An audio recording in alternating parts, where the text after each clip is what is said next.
नमस्कार जय माँ समलेई जय कौशल मुई आपण मानकर विजय आज होचे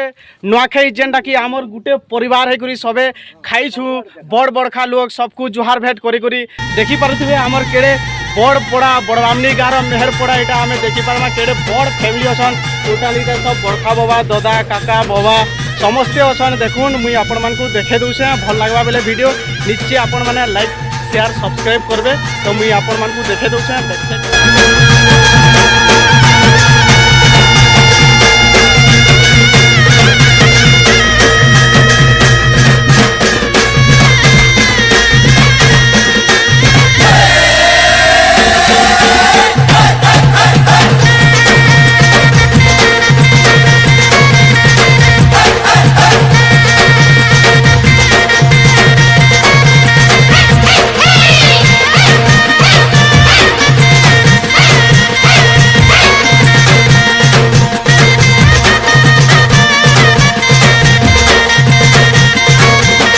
जुहार हो दादा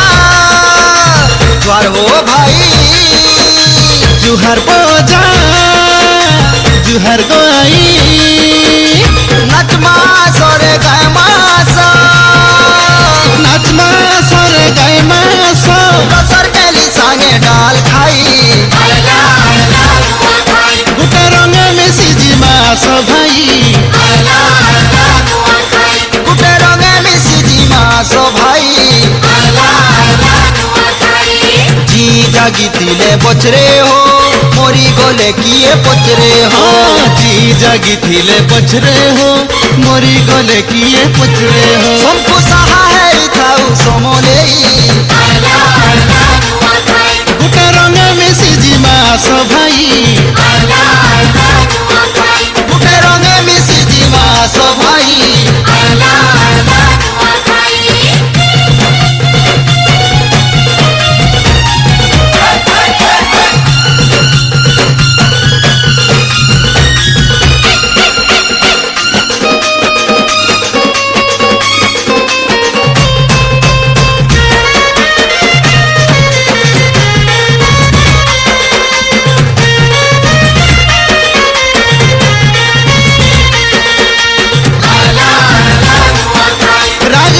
भूली जी मास भाई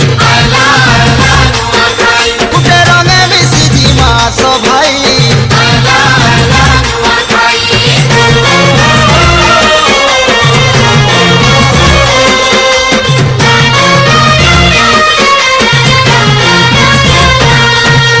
जे जे न थाउ ई दिन सबे घरे हसना सिठू लगा छाड़ी तो काम को बारो भूत सहित उजल पखे पंचमी तिथि न पड़सी हो आमरी बढ़े तिहार जुहार हो बाबा जुहार गो गोड़ी जुहार लो ननी जुहार भी नहीं देख मास रे नच मास हो देख मास हो नच मास मरण महालक्ष्मीर गुण गाई गुटे रंग में सिजी मास भाई राजरी साबुली जी माँ में भाई सबको सहाय थाउ समले